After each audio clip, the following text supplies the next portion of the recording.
Welcome. It's Tuesday. We are about to fly by the seat of our pants. We're going to cut these mini pumpkins open. We're going to bake the inside of those. We're also going to bake these yams, and we're going to try and make yam pumpkin muffins. We've got some walnuts over here, and we've got some semi-sweet chocolate chips. I tried to find super dark ones, but after going to Ralph's and Sprouts, I was over going out. So maybe next time we'll try and do that with super awesome. So we're just going to put less chocolate chips in than we normally would if it was all cocoa. So I will take you through this and we will have fun. Okay, as you can see, we have cut the pumpkins open. I have them, and then we just pulled out all the stringies and seeds, and we're going to actually clean this up and try and make some pumpkin seed butter or roasted pumpkin seeds. Haven't figured that out yet. So we're going to throw these in for about 45 minutes in the oven, which is on 350. The yams are already in there. They've been in there for 15 minutes. So we'll bring you back when we start to get this thing going down later. All right, getting dinner ready here while we have all the pumpkin and yams in the oven. We have half an onion, big chunks, half of a head of cabbage, big chunks of 4 stalks of celery, and 3 carrots we had left over in there. We put just under a pound of ground beef in here. It's Tuesday, so we're doing slow cooker day. So we're basically just going to throw all that in there.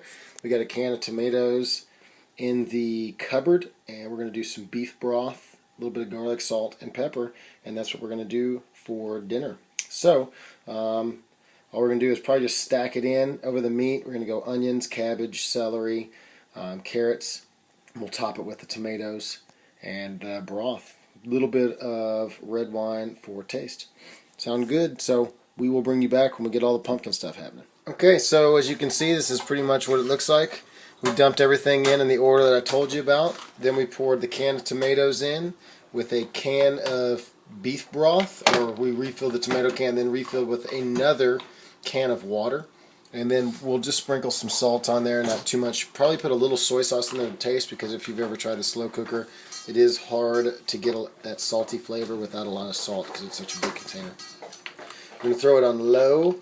It's about 3:30 or 4 o'clock, which is here in 15 or 45 minutes. And we'll leave that on low for 6 to 6.5 hours. So that's it. I'll check this out later with you. Still waiting on the pumpkins. I'm also having kale, 1 leftover sausage, and ground beef for lunch. It's about 3:30. So forgot to show you this. The only thing I had today was a leftover sausage for breakfast and an apple with some almond butter at about 1:30 or 2. So I just want to show you guys what we're doing. So we took the pumpkins out of the oven. They were actually in there for about an hour 45.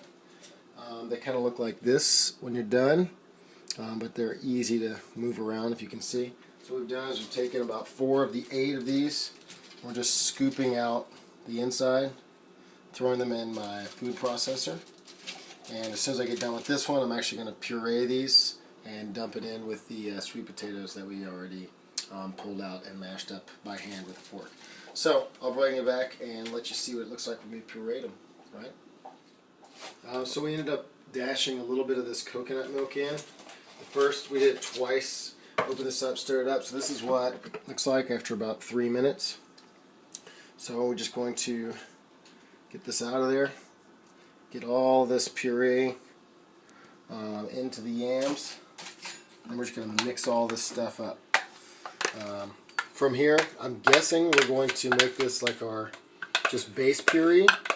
And then we'll mix up some eggs and all of our spices into just this mixture that we have right here, which will just be yams and pumpkin. So it's probably going to be an interesting mix. I'm hoping that the pumpkin flavor comes through, but the yams sweeten it up, because pumpkin's not very sweet. So I'll bring you back when we get it all spiced up, or when we're spicing it up so we can show you.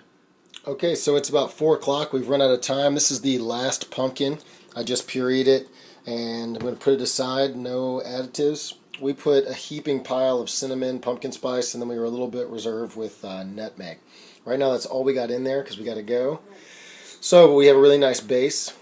And just to kind of tell you what we did, we wrapped those yams in foil, got them started early, about 30 minutes before the pumpkin. And then we threw in the pumpkin on foil cooking sheets, and we put that in there for about an hour and 45, 2 hours. Our oven, we put it on 350, and that's what it said on the instructions, but I just think it cooked a little too slow. I think 400 for an hour and a half would be a little bit better. I guess it just depends on your oven. Then we just took them out and pureed them like I showed you. So the next step will be, if we can't get around to it tonight, but adding coconut meal and eggs and a little bit of walnuts and chocolate chips, and then just put them into little muffins. So that's that for right now. We got dinner cooking, and I'll be back with you in about 6.5 hours later. Good evening. I'm back from rehearsal. We have some semi-sweet chocolate chips, walnuts, coconut oil, sea salt, baking soda, and coconut flour. I've taken a cup of my yam and pumpkin puree.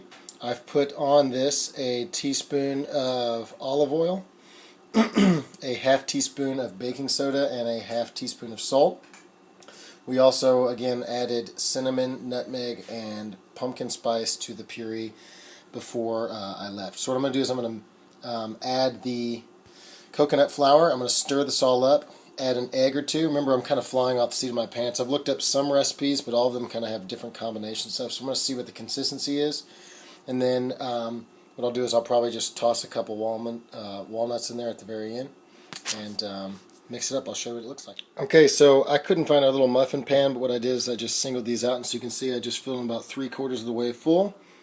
Didn't add any extra sweetener or anything like that, even though some of the recipes called for honey.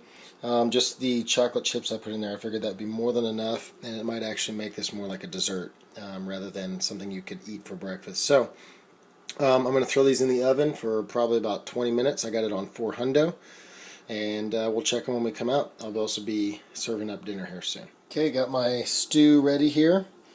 Got some, we use ground beef again, carrots, onions, cabbage. Once again, slow cooker paradox. The meat, this was about 6 hours and maybe 6 hours and 15 minutes. The meat, very tasty at the 6-hour mark, 6.5 hour mark. Onions, not so ready to go. They look ready, but they're not. Cabbage is actually not too bad. So once again, like the longer it sits in there, the meat will get drier, but the veggies will get softer. So if you're okay with the flavor and texture of vegetables, I recommend just letting it be a little bit more raw and crunchy, and let your meat taste have the best taste. If you can't handle that, you might want to go a little soggy. I'm going to eat this, and then I'm going to pair it with one of my muffins I'm making for dessert, and that'll be it. Okay, last video of the day. I don't know if you can catch the texture or not. They look almost identical, only they're a lot more sturdy. I probably could have used one more egg, you know, but like I said, we were just kind of trying these out. So I'm just going to take a pinch, try it out. It's good. Definitely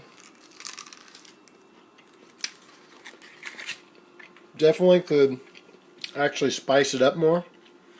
If you want that pumpkin spice flavor, maybe even a teaspoon of vanilla extract. And if this is something you want to serve as like a paleo dessert and have it be sweeter without actually like using refined sugars, definitely would throw in like probably 1/4 cup of maple syrup, like organic maple syrup or organic honey. Would definitely sweeten this up. Also, I didn't catch one of the chocolate chips in that bite, but definitely still tasty, and something I would definitely like take to a competition or something where I needed like to get that sweet potato in me. But I would obviously not use the chocolate chip. So very tasty. Hope you enjoy the recipe. They were on for about 25 minutes, and I let them cool for 5 at 400. So simple. Check them out. Make your adjustments. Let me know how you like them. Later.